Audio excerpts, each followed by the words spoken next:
One of my frustrations with the Gran Turismo series has always been that it's almost so realistic that it's no longer fun. I think what he's going to have to, think about going forward is how do I keep making the game really fun for those arcade racing players while still creating a game that's the ultimate driving simulator. Isn't that one gaming critic who has the Mountain Dew and Dorito addiction? I thought about looking it up, but I don't care enough to do so. Hey dude guys, so I need to make up for the fact that I don't have a highlight reel for Gran Turismo this week. So, want to find another topic to do a vlog on, and one thing that I kept thinking about after doing the showcase last night was that statement that critic just made about the appeal of Gran Turismo, how he feels that the fact that the game leans so heavily into being a racing simulator is going to be a detriment to it in the future, that they're going to need to appeal to those people who are looking for a more arcade-style experience, something like Burnout or Mario Kart or something along those lines. If you guys watch the showcase, you know that I disagree with that statement completely.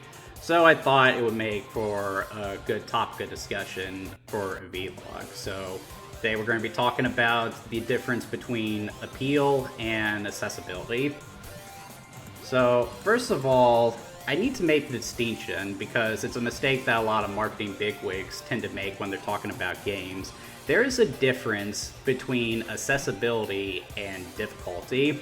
All too often I see developers discouraged from putting a bit more thought into their game design than they probably should, foregoing complex game design and all kinds of creative ideas for fun gameplay opportunities in favor of just making the simplest experience possible.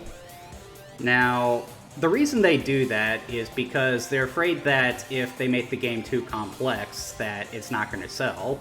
They also don't want to mix things up too much, try any risky ideas, because they're afraid that their fan base is going to abandon the series.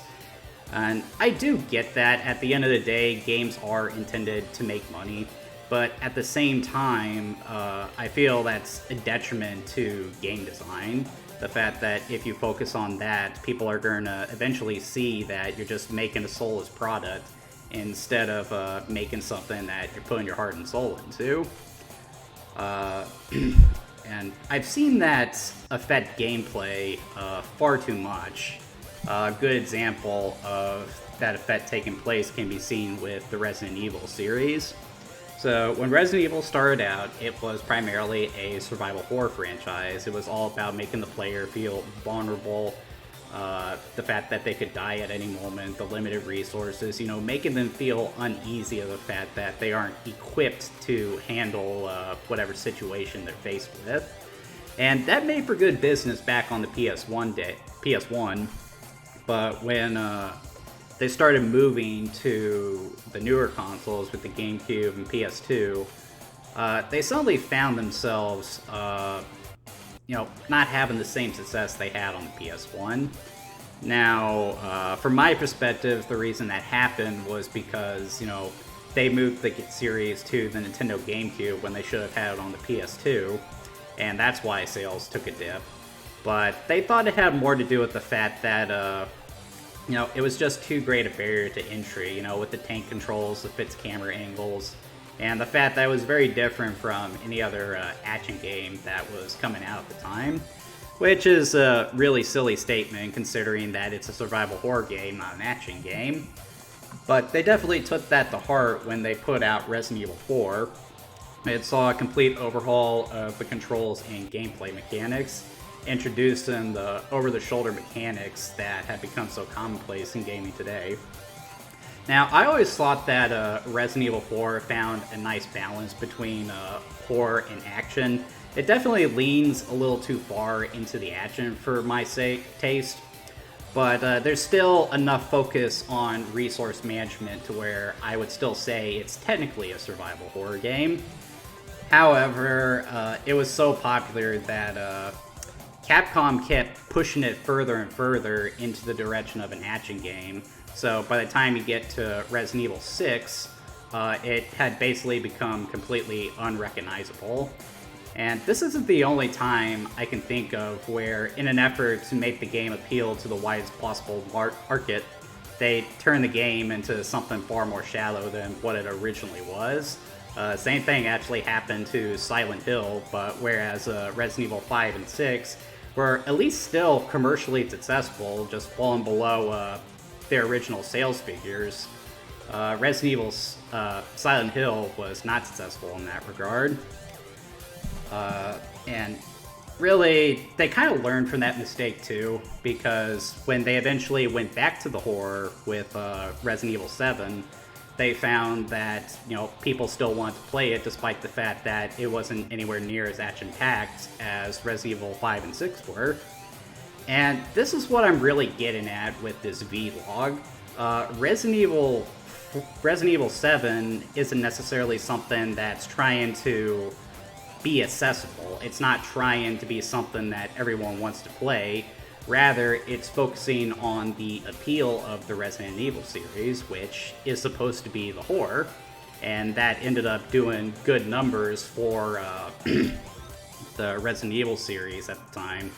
And after that, they started putting out stuff like the Resident Evil 2 remake, Resident Evil 8, and yeah, most of those focused on the horror aspect of the series, and they all did good numbers, so yeah, they might not be accessible to everyone, but there's enough appeal there that enough people are going to play them.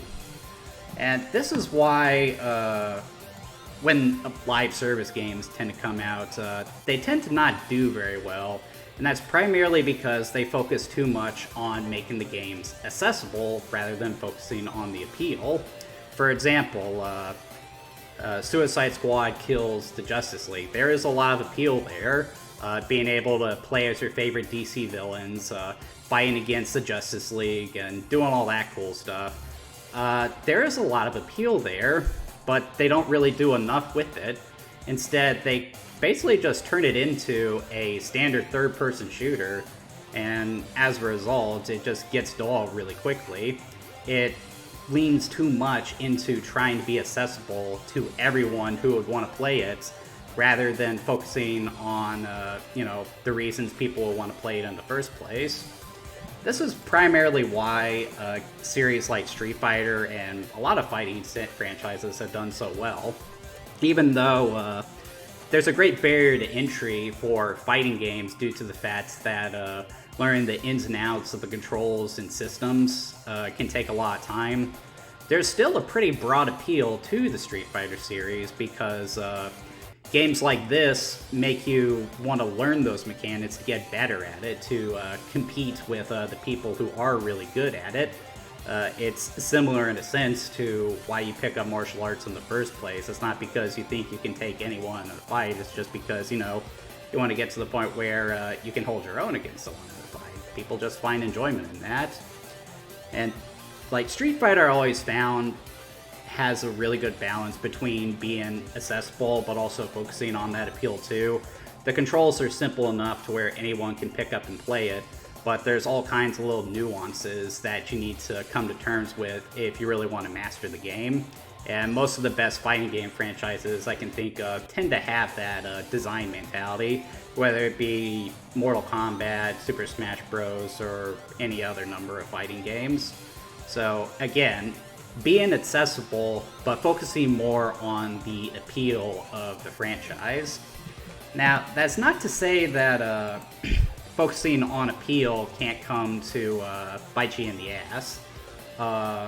For Team Fortress, for example, even though the game is still very appealing to play because of its art style, its in-depth mechanics, and team-based gameplay, it's a lot harder for people to get into Team Fortress because the people who still play Team Fortress have been playing it for years, and thus they're so good at it that they basically own anyone who's not familiar with the gameplay mechanics. And because of that, people are more than likely to put it down sooner than stick with it. which is probably why Team Fortress eventually decided to go free to play, because that does sort of remove that barrier to entry to some degree.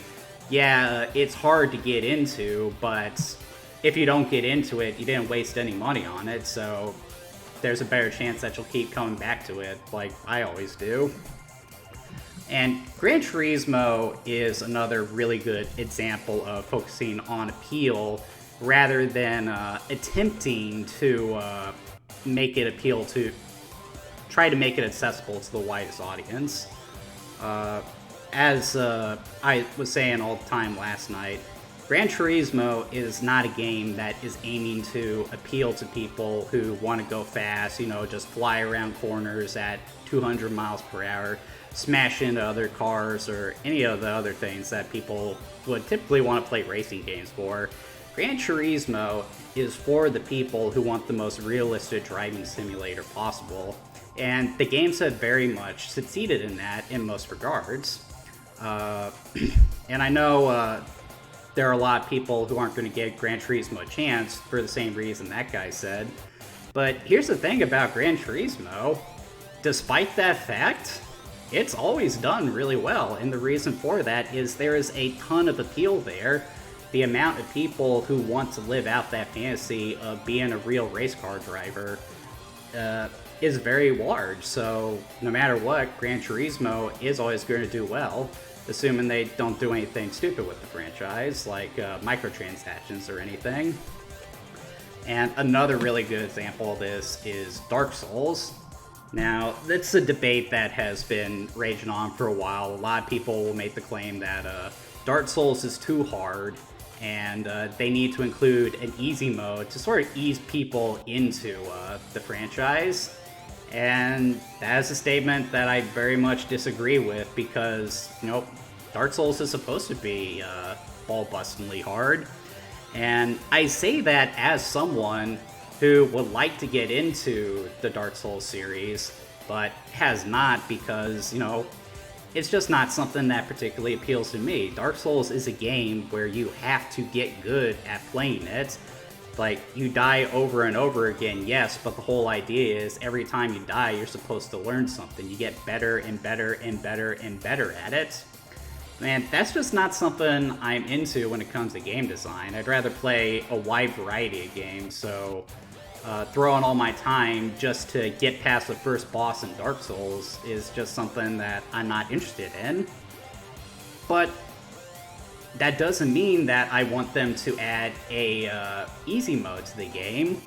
And that's, if they did that, I probably wouldn't want to play Dark Souls, because I would view that as selling out. Like, the thing is, though I would like to get into Dark Souls, the fact that it's not designed for me isn't a bad thing. This is for people who like that challenge, who want to get good at the game, as they say. And if I'm not one of those people, there's nothing wrong with that. And the fact of the matter is, there's no real reason to try to appeal to that wider audience by making the game easier, because the Dark Souls games are successful. The audience that plays this game is large enough for From Software to keep making them, and for other developers to make their own Soul-style games. I mean, how many people can say that they actually created a subgenre of games? That's how influential the Dark Souls games are. If they were to add a easy mode, odds are they would probably try that. It would do well, more people would play it, but then they would just keep going further and further with that, and before long, the entire game has become easier, and as a result, people are probably going to stop playing it because it's lost what made it special in the first place. So, yeah, when you're making a game, it's more important to focus on appeal rather than try to make it appeal to the widest audience possible, you know, try to make it 100% accessible. Odds are your sales are going to be below something like Madden or Call of Duty or whatever yearly franchise comes out, but you will still do well. Again, Dark Souls might have a very specific appeal, but that audience is still large enough to support it.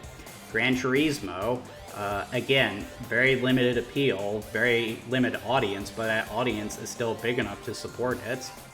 Now, that's not to say that every game doesn't need to be, that every game shouldn't try to be accessible to some degree. For example, Enemy Zero on the Sega Saturn, that's the type of game that is really only going to appeal to people like me who are big into game design, and that is a really small audience, so I don't see that ever becoming a household name like Gran Turismo or Dark Souls. But there's also nothing wrong with that either. But that's starting to get off topic. Bottom line, appeal is more important than accessibility, so focus on building appeal. Don't focus too much on accessibility. That's going to do it for this vlog, guys. I'll see you next time.